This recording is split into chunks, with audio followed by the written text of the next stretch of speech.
What's going on, Fit Fam? Christian Sanchez here. I'm stoked to be launching my interview series called Limitless Potential, Unlocking the Extra Mile. For those of you who might not know me, I am an entrepreneur. I'm about to graduate from Rutgers University with a marketing degree, and I've made a strong conscious decision to not pursue a corporate route with full intentions of chasing my dreams, following my passions, and building a business. So my personal brand is Unlimited Potential.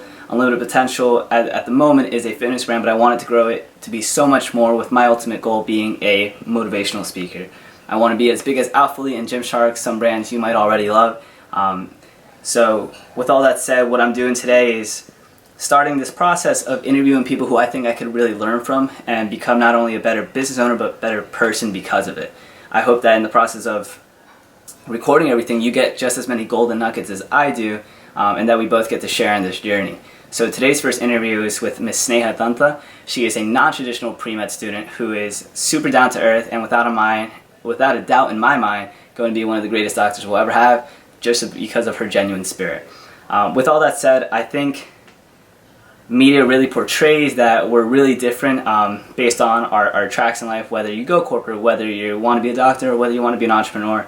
I know I've always been kind of picked on for the kid who doesn't do his homework, but that's farther from the truth. And med students get picked on for people who are book crazy and like do nothing but study. And it's so much further from the truth, because the truth is the people who are passionate about what they're doing all share the same values, which is continuously growing for the sake of growing, and then having the full heart to give back and serve the greater good of the people. And that's how she and I really linked up in this video, and I hope you get to see how similar we all really are.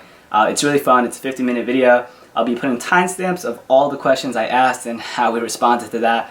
But to cap it off, I just want to say all I ask is that you comment down below what your favorite parts of the video were, and then how can I improve? How can I make this a better experience so we can all grow together? All right, signing out.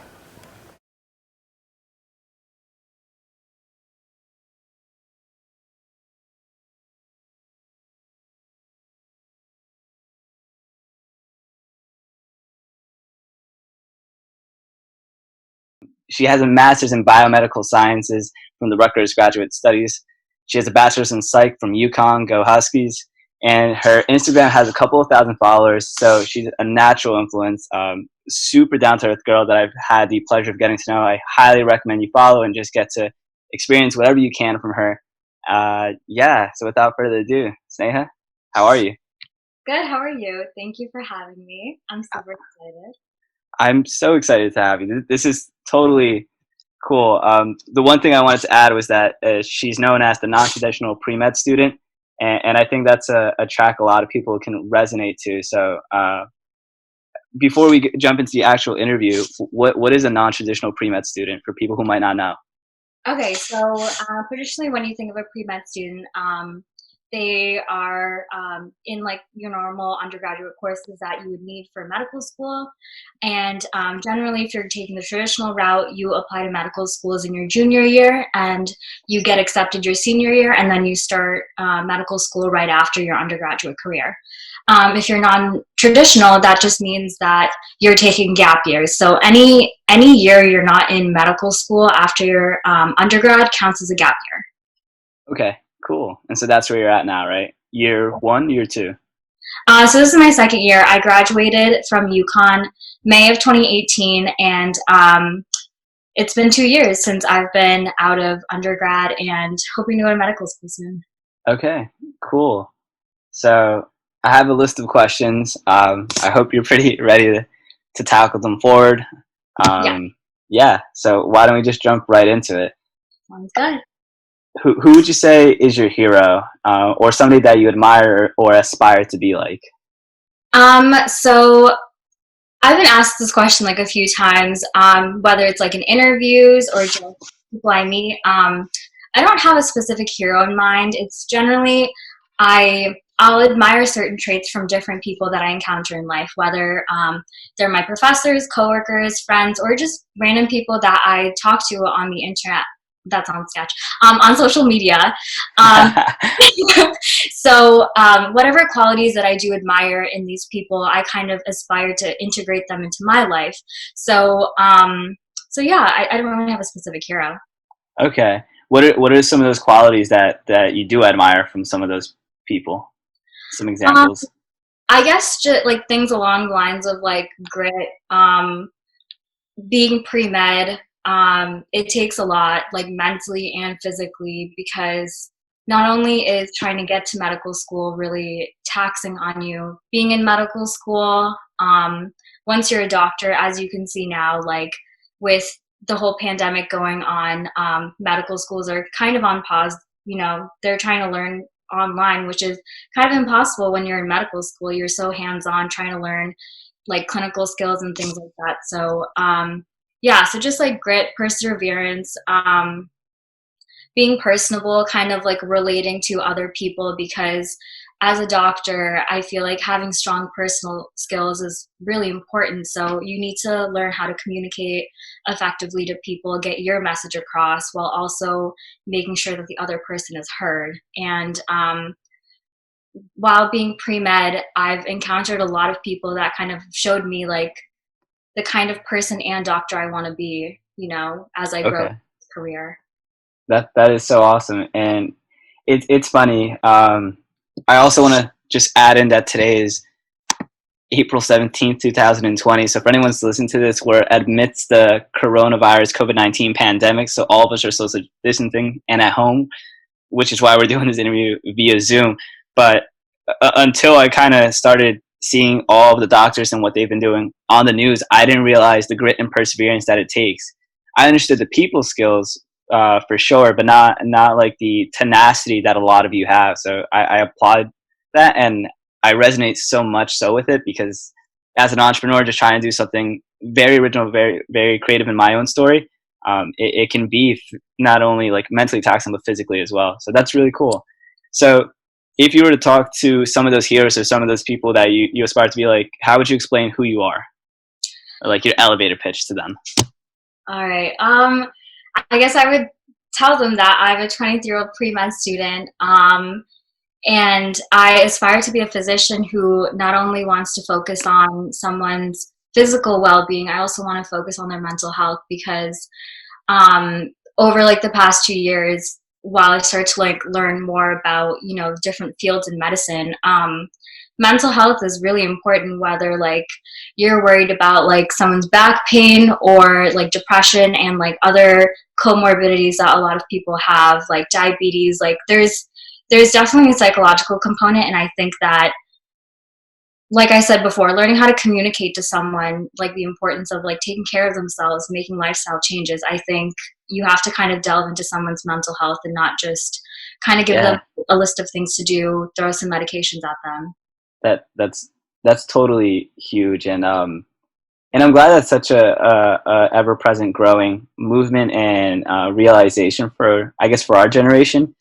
Um, yeah, in my relation to it, I look at my parents or some of my uncles who are stuck in the 1960s, 50s, 70s, where this conversation wasn't as valid or wasn't as urgent as we make it today. And I love that we're able to prioritize both sides of people's health.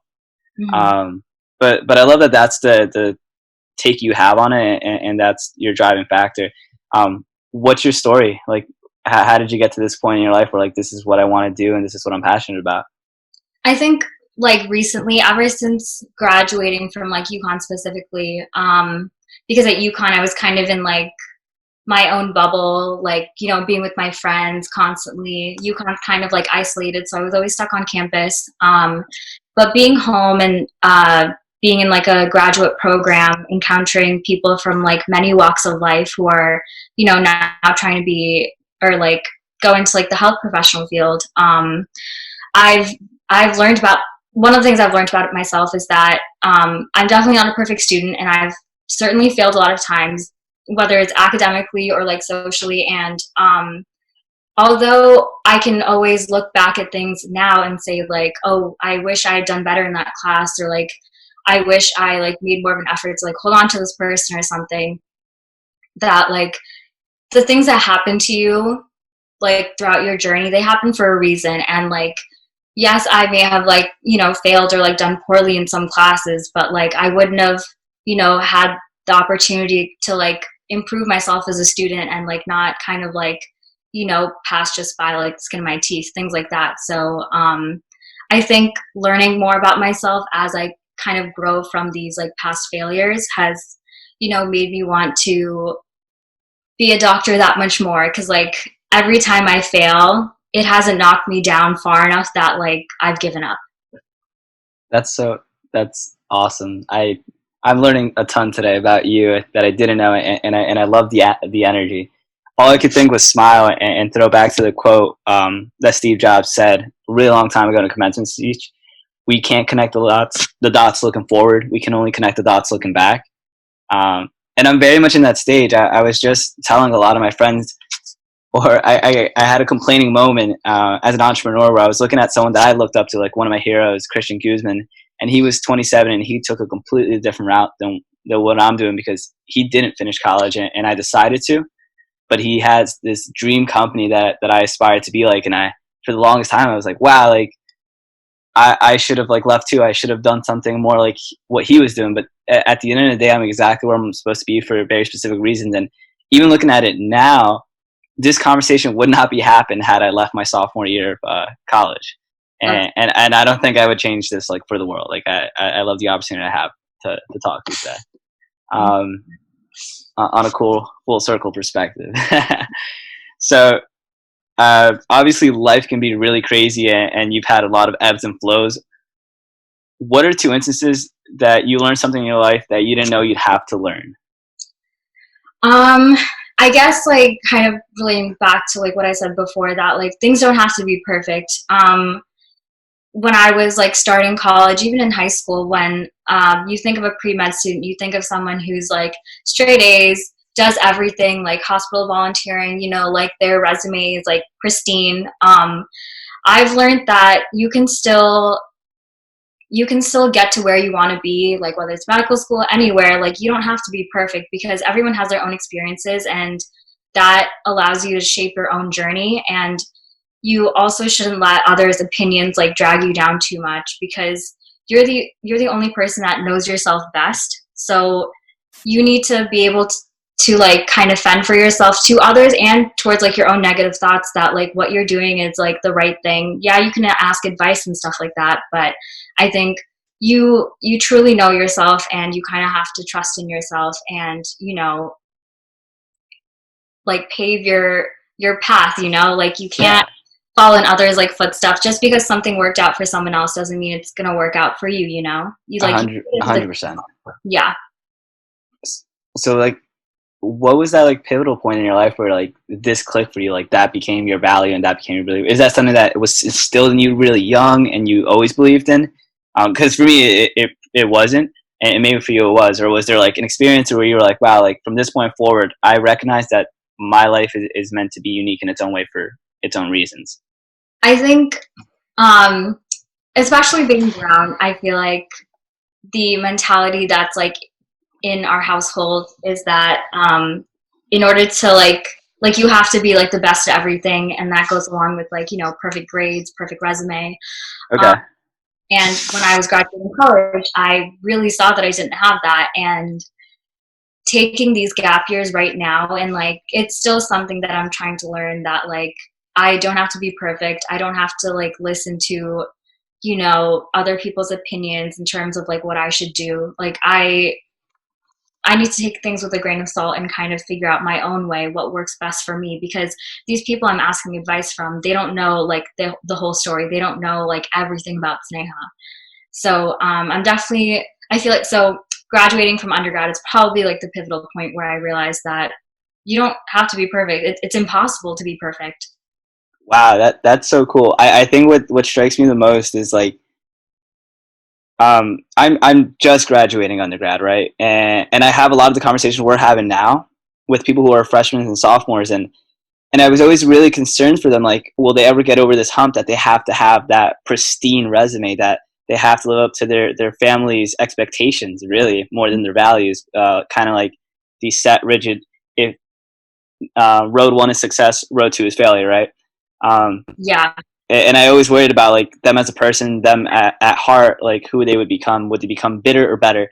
And for me, I guess it's reassuring that for you, it didn't really come full circle till you graduated. And I guess it gives me hope for like those friends or those people that I talk to, that they still have time, that even if life gets difficult or even if the expectations break them down to some point, um, there's still time for them to realize that they don't have to be perfect, and that they can be untraditional, and that they can be a trailblazer, you know? So, Exactly, and I feel like I'm ooh, listening to other people saying that it's not really going to get into the past. It's just become like words floating something, kind of embrace that, then I think that they'll start to understand that you don't need to be perfect. yeah. Could you repeat that one more time? Like on my end, it completely cut. Oh, sorry, no, it's okay.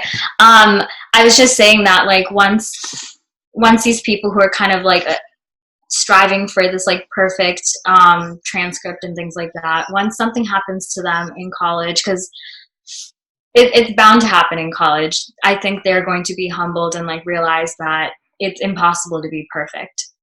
Yeah. Um, and this might be a personal question, or one that you might relate to. I know that a lot of my friends who come from a brown background, such as yourself, or even a multicultural background, feel the same way you do. Do you think at some point, because I've been here too, like my parents had very different ideas of me as I grew up versus who I am now, and I actually am fortunate to have developed such a great relationship with them nowadays as an entrepreneur, but it wasn't always like that.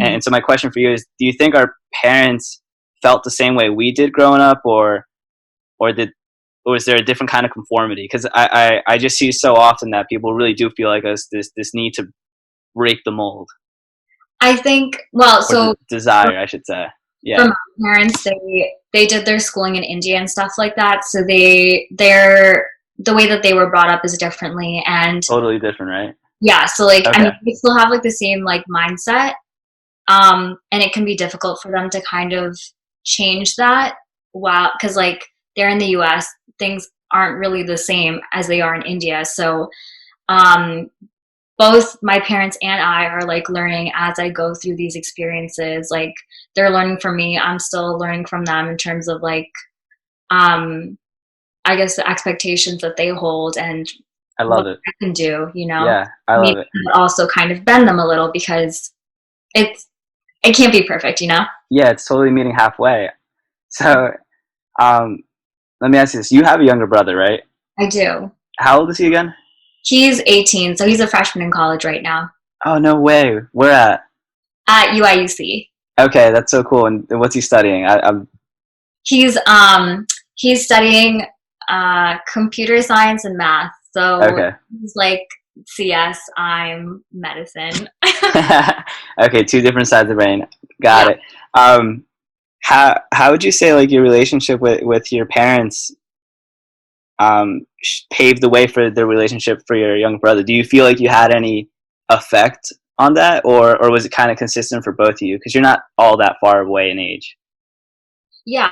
So I think, well, now when I'm looking at my brother, I feel like we're kind of two different students. And but also like still going through like middle school and high school, I was kind of like the guinea pig, and I'm the one that kind of had to like teach my parents everything because they didn't really know how like SATs work, how like college applications work. So like I was kind of the guinea pig who kind of had to like figure out everything for them while they were also asking like other brown families in the community that Yeah. like had their children go through things. So I think me going through all of this has helped my brother go through these the second time around because my parents kind of understand more. So like Hmm. there's less like head butting, you know, things like that. Oh, I feel you. So I think, yeah, so I think it is a little easier for him now that I've gone through things because I'm the older sibling, so For I have to sure. try out everything first. Uh-huh. No, this is so awesome. I'm loving this. I was just thinking, because my sister, again, opposite student. For people who don't know me, I love to learn, but if I don't have a passion for learning it, I'm very like iffy with it. And so for half of the courses I've taken throughout college, I never really put my all into it. Versus my sister, like you give her a textbook and she's like a wizard, a computer wizard in it, and just like thrives on studying.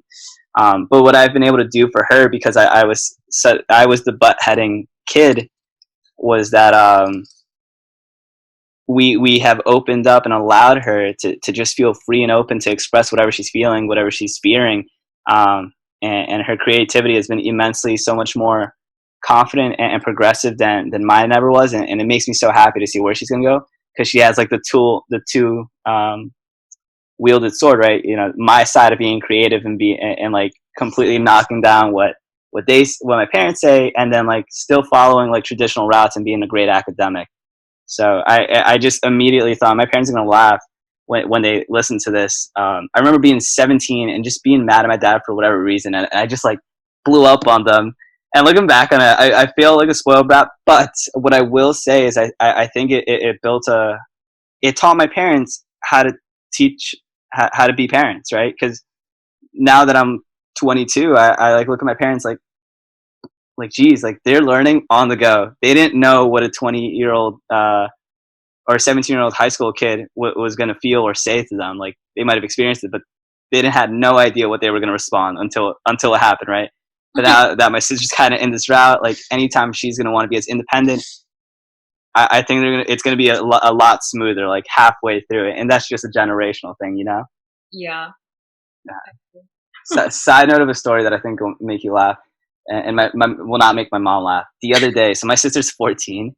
My whole thing is having her grow in confidence, because I think it was something that I always lacked in as a young adult. So I took her driving. Do I get in trouble for this? She doesn't have a permit. We went into a parking lot. Don't worry, it wasn't on the road. It was a private parking lot. Nobody was there. There's barely anybody outside anyway. And it was the funniest thing. She was like so dainty about it, and then eventually she got really good with it. And she's like, "Ooh, this is fun!" And I'd never seen her like so happy and so confident about something that she was so scared of. Oh my I God. went home. I knew I shouldn't have said anything, but like, mom, guess what I did? She was so pissed. Oh my goodness. I'm like, I got mad because she was mad, but I understood like as a parent, like the protective part. But I Yeah. also, my sister walked away with like and wrote a paper on it. Like my brother has his own values and like will challenge my parents when he has to. And I think it like is just an example for her to not feel that she has to stick to somebody's rigid rules. Exactly. That's good. That's a good experience that she Yeah. had. Yeah, it was fun. I'm gonna do it again. Sorry, mom, if you're listening to this. All right, so oh man, I had a list of questions and I totally got sidetracked having fun with this. I guess it was kind of tied in, but what are two instances you totally stressed over something in your life and it became pretty irrelevant to you? Um, I guess so. Like being at college at UConn, it's not too small of a campus, but it's also like not too big. I definitely formed a lot of like little friend groups, but with a lot of like things that happened in college, I did lose different friend groups at different times because like I feel like people tend to grow apart as they're trying to grow themselves, and you can't hold on to everything all the time. And I would be pretty upset sometimes about like losing a friend. You know, you're allowed to miss them, but like I guess once you have outgrown people, you kind of have to let them go, let them do their thing. And I think me being stressed out about like losing friends and like not being able to hold on to everyone, I think was really stressful at that time. But like now when I think about it, it's something that had to happen. You know, like you had to let that person go, and you know do whatever they had to do in order to, you know, do their own thing while you do your own thing. Yeah, absolutely. It's funny. So I work door to door sales, and I'm currently a sales manager at Caliber. It has been one of the best experiences I've ever had, and had the privilege of being a part of. Just because I get to hang around a lot of people with amazing insight and that have an action taker spirit. One of the things that they taught me over summer is what you kind of nailed on the head, is that everyone grows and changes. And for me, that always just challenged the thought, like, do people actually change? And I believe that the answer should be yes, right? Like, you should change.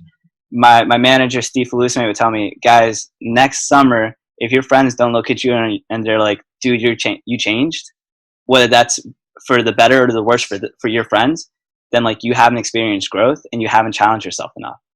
So Wow. I think it's like an aspirational thing to like, yeah, you should be changing from your friends. And, you know, if they're not going to grow with you, and be on that same energy, like it's not a bad thing that you're just becoming more than who you were day one of freshman year. Yeah. So cool. um, this one's a little bit more like administrative. What's the direction you're going in? Like, what's the goal here? Job, school, community fitness? Like, what are some things you're trying to get done this year, or get through this year, considering everything that's going on? I think I'm trying to come up with a game plan in terms of like applying to medical schools, because with like the whole pandemic going on, a lot of things are kind of on hold. Like MCAT test dates, a handful have been canceled. There's a lot of uncertainty, and just trying to deal with that. So just taking it one step at a time. Even with all of, like this unknown right now, because we don't know when this is going to end, when the world's going to reopen. So just kind of trying to control things that I'm able to control for the time being. Just trying to sort things out for medical schools, and then and then I guess like personal wise, I definitely do love making like connections with like new people, and I guess I do like random like small elevator talk. So I guess for me, whoever I meet, I just try to impact them like positively, kind of leave them a little better than they were before. Mm-hmm. I know you can't please everyone and you can't make everyone happy, but just trying to like make the most positive impact that I can, just like whatever I'm doing, things like that. And then I guess like fitness wise, I had a solid routine going before everything closed, but I guess once things open back up again, I'm hoping to kind of keep like that consistent flow that I had going before. And I have no specific like body goals, but just trying to be more stronger, like mentally and physically. Like weightlifting and yoga has definitely started to get me there, and I want to continue that.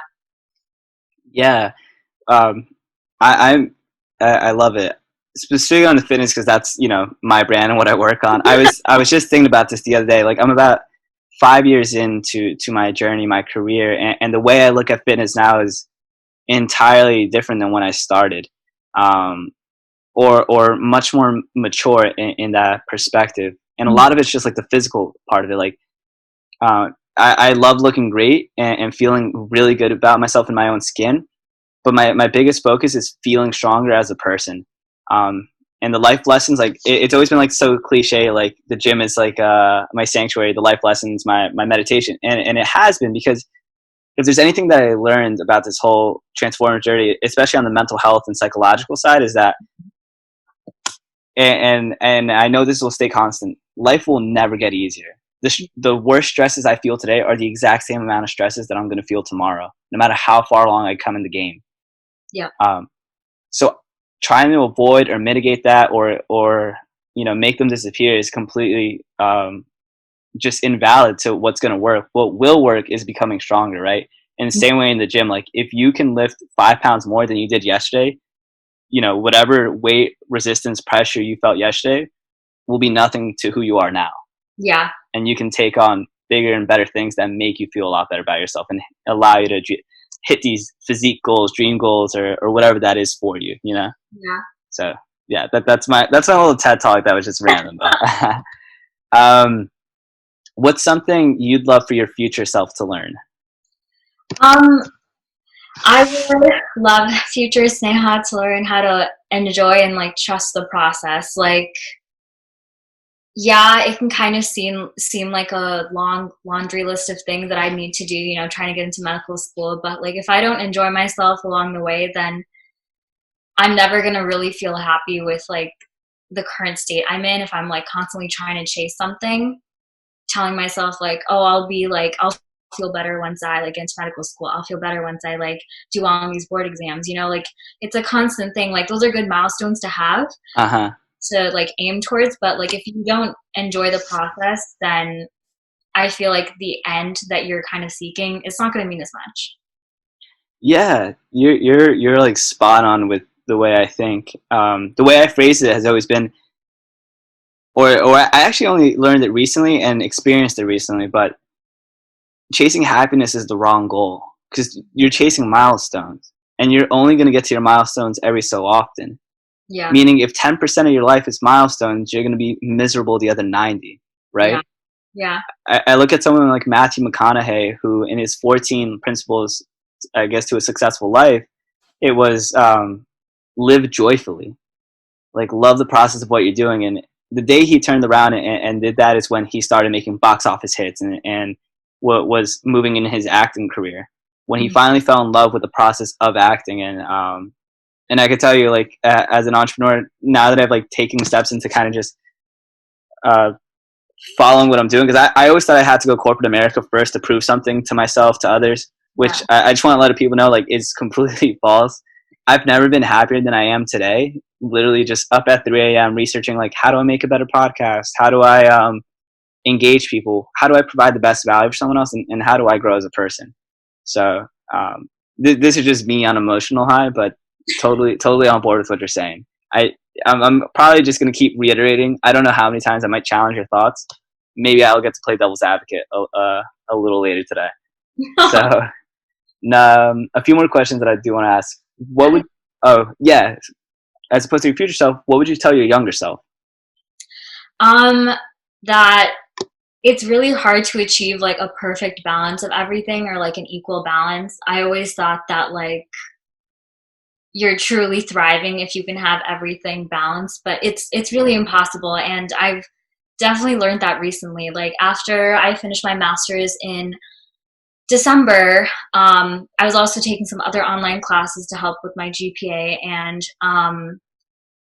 I was also trying to work through something like emotionally. And I a few months into the year, I realized that like I was focusing on like my like mental health and emotional health, and I kind of procrastinated on these like online courses. And I'm I was kind of trying, I was like kicking myself because I procrastinated so much, but like I'm so happy with the emotional growth I've had the past few months that like I don't really regret kind of procrastinating on those courses, because if that's what I needed to do in order to like make myself feel like better and confident where I am today, then like that's what needed to happen, and it did, and I'm happy with that.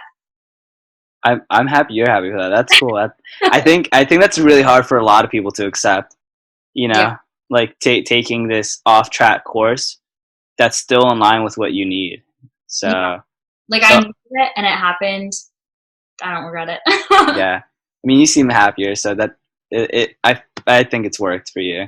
Thank you. What's the best advice someone's ever given you? Um, I guess the fact that it's really hard to control everything, um, especially when you're trying to like make things go your way, it's impossible. Like things will not go your way no matter how much you plan. And if you're able to just let go and let things happen while trying to control what you can, like your emotions and how you kind of react to things, then that's the best you can do sometimes, and that's what you have to do. And I think I've been told that many times, but it's only starting to hit me recently while like this pandemic is happening. Like medical school applications are still like on the same timeline, but you know these MCAT dates are canceled. Like what are you going to do? Like you can't sit and like mope about these dates being canceled and it throwing your whole timeline off. You just got to roll with it and like do what you can in order to make sure that you get where you want to be.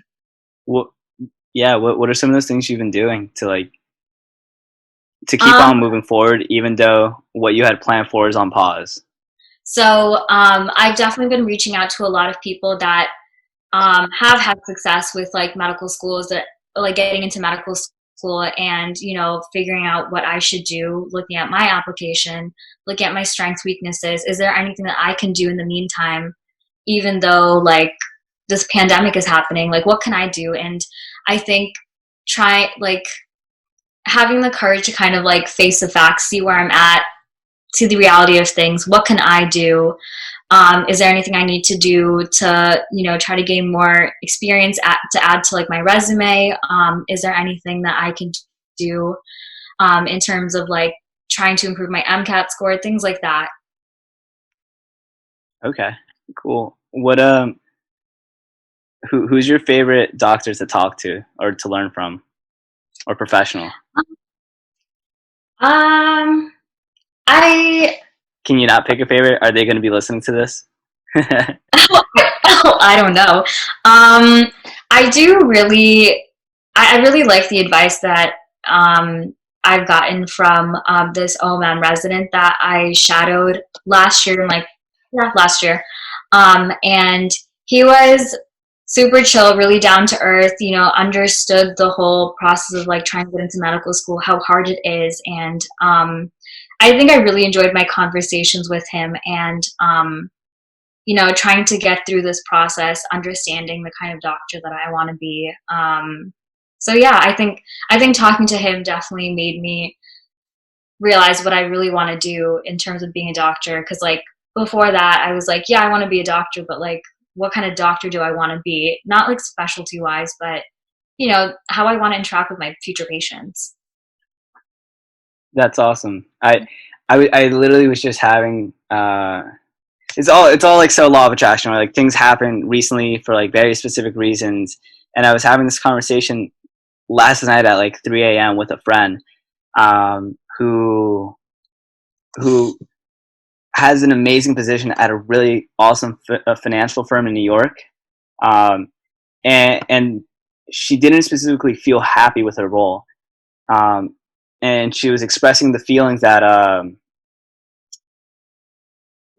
it wasn't what she wanted to do. Like she wanted to bridge technology and education, so she works at like a financial firm doing sales and trading, but her dream is to teach, and like how do you like do that, right? And it took me a while to analyze that she felt static about her role, that what her title or her resume said is all who she was. And what I pulled away from that, I was like, I sat her down, I was like, hey, listen, like 6 months from now, we're going to be at like a cocktail bar, right, at a party, and people are going to come up to you and they're going to ask you, hey, like, what is it that you do? Are you going to say, oh, I'm just this position, oh, I'm just doctor? Or are you going to talk about the kind of doctor you are, the kind of person you are, and the passion projects you work on, Yeah, oh, I which is love like a huge difference. it. Is. It really is. And you can tell from like the demeanor of someone while they're talking about what they're doing if they like it or not. Right, right. Like, yeah. So I love that. It means you're not static. It means you're willing to be dynamic and like Mhm. continuously set the course that you want to be on. Yep. Cool. Um, what's the worst advice someone's ever given you? Um. Maybe even dating advice. Let's spice it up. Oh no. Yeah. Ooh, I like this one. What's the worst dating advice someone's ever given to you? Ladies and gentlemen, this is from a pre-med student. Dating advice. Oh my God. Ooh, I know I threw you a curveball here. Dating. I mean, I get the worst advice. I guess. Take a second. Take a second. I don't have the answer for myself, but I mean, this probably isn't something that like someone else has told me, but it's something I've probably told myself. Like things can get hard in relationships, and yes, like you want to have like fights within your relationship with that are um that are like needed, like in terms of like figuring out like where both of you stand about like yeah, issues, things like I like healthy confrontation for yes, sure. yes, yes, that's the word I'm looking for. Healthy arguments are good, but other kind of arguments that can be a little more toxic, and keeping yourself in that position just because like you keep overlooking like the negative aspects of a relationship can really destroy you. And I feel like not like waste your time, but like you could be doing so many other things instead of like keeping yourself in this like static position and not feeling your best self. So I think that's something that no, I mean, no one's ever told me, but I feel like I would tell myself, and yeah. Yeah. Okay. Cool. No, I love it. Thank you. Uh, that is so awesome. I for one relate. I'm in no way, shape, or form a master of love. So, so I totally feel where you're coming from, and like I think what it always comes down to, and everybody and every love guru, like especially in relationships, will ever tell you, especially marriage, it's all about communication, Yeah. right? And in communication entails like good arguments, healthy confrontation. Yeah. Like again, trying to ignore those negative aspects, it's like keeping a splinter in your foot. It's only going to hurt you and get worse. Exactly. Cool. Yeah, thanks for that one. Hope you weren't too riled up by that. Outside of being pre-med and giving yourself dating advice, what do you do for fun? What are some of your passions? Or I know I always call you a boomer because you tend to be a grandma. What are some of those things you do? Um, so I've always been a dancer ever since like kindergarten. My Oh, get out! I had no idea. Really? yeah. That's So why your TikToks are so good. Okay. um, um, well, in quarantine, I've been TikToking or trying to TikTok, but I guess as a dancer, I've always, learned like classical Indian dance, Bollywood dance, and then in college, I also did Bhangra. I've always No wanted, way. I yeah. love Bhangra. I almost tried out for the Rutgers team. And how'd that go? Well, so I got invited to try out. They told me I'd be perfect for it, and I don't. Wow. Yeah, I know, right? I felt so cool. I ran home and told my roommates, I'm like, "Hey, yo, Mernal, guess who got invited to RU Bhangra tryouts? This guy." And I got everybody hyped about it, like I was gonna join the team. But Yeah. I think I had like class when tryouts were, so I just never went. Plus, it was I know, but you can teach me now that I know that you do it. Yes, yes, I definitely can. So you danced all through school, you're saying, right? Yeah. So I've always wanted to like learn hip hop. So like now that I'm stuck indoors, it's something that I have time for. So Oh, I'm I trying love it. I'm trying to teach myself hip hop. It's going okay. I feel like my body doesn't really move how I want it to sometimes. I think you're a good dancer. It's just all practice. Tell me, is hip hop the same thing as breakdancing? Dancers of the world, please don't be offended. I don't know, or is it different? I think I think Like breakdancing is like a different like a set. division of hip hop? Because In my like I think of like hip hop as like the people hyping up the breakdancer who's the person doing all the spins on their head. You know, that's okay, how I see it. it could, breakdancing could be a branch of hip hop, but I Okay. don't know either, so no one come at us, please. Okay. So that's cool. I didn't know that's what you spend your time doing when you're not, babysitting or whatever. um, Final listed question that I have. Ooh, after this quarantine, social distancing ends, where are you going? What's the next trip you're booking? Next project you're taking on? um, Project wise, I'm looking for like a full-time job, so just kind of exploring that, seeing like what I want to do that's still in like the healthcare world. So I guess that's like project wise, like what I'm trying to do. Trip wise, if I'm able to pull this off, once the world reopens, if everything's okay, safe to travel, I really want to go to the Pacific Northwest. I've always wanted to explore like Seattle and Portland, so I really want to go. Ah, that's so cool. I've been to Seattle. I had an interview there. It's pretty nice.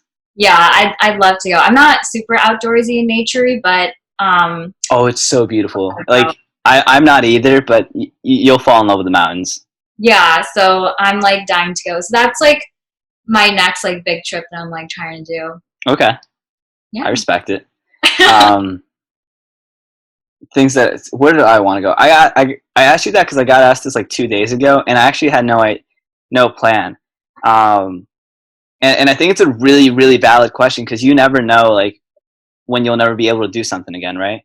Like when you'll That's true. never be able to fly again, and whatever that may be.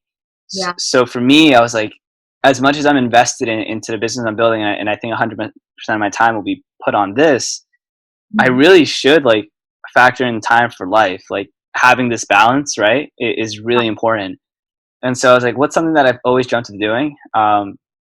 Traveling, and I'm thinking a road trip like Florida, Houston, Texas, and Cali and Las Vegas because I want to Utah. And here's why: those are all where my favorite fitness influencers are with their own private gyms, and I want to go there, interview them, and train with them, and just kind of document the whole journey. I think it'd be so awesome. That'd be awesome. Like a lot of gas mileage, but just a lot of learning and a lot of fun. So so I will be looking for a driving buddy. If you want to come, you can be the designated snack I'll holder. make sure that there's snacks provided and the tunes. And for anyone else listening, you are more than welcome to join me on this road trip, given I have enough seats in my car. Cool. I mean, that's all I have for today. Is there anything else you have kind of questions for me, or is there anything you want to end on for the people to walk away with? I think, I mean, I don't have any more questions for you, but I think the fact that if someone listens to this within like the next like month or two, if we are still in this pandemic situation, I think that if you haven't already, you really need to embrace the uncertainty of this situation, because we can only predict that it ends soon, but we really never know. And in case there's another wave and we have to go back into quarantine, I think kind of setting yourself up for a good routine at home and learning to embrace the fact that we don't know when this is going to end is really important, just for your sanity and just so that you can continue on with life. And because the world is on pause, you specifically shouldn't really be on pause. Oh, I like that. I didn't feel like, yeah, that hit different. Ooh, chills. Thank you. I just came up with that. That you just fire at the very end. All right. Well, everyone, thank you so much for listening. Please look out for any other videos that will be coming up in a weekly to bi-weekly standing. All right, Sneha, thank you so much for your time. Have a good night. Good night.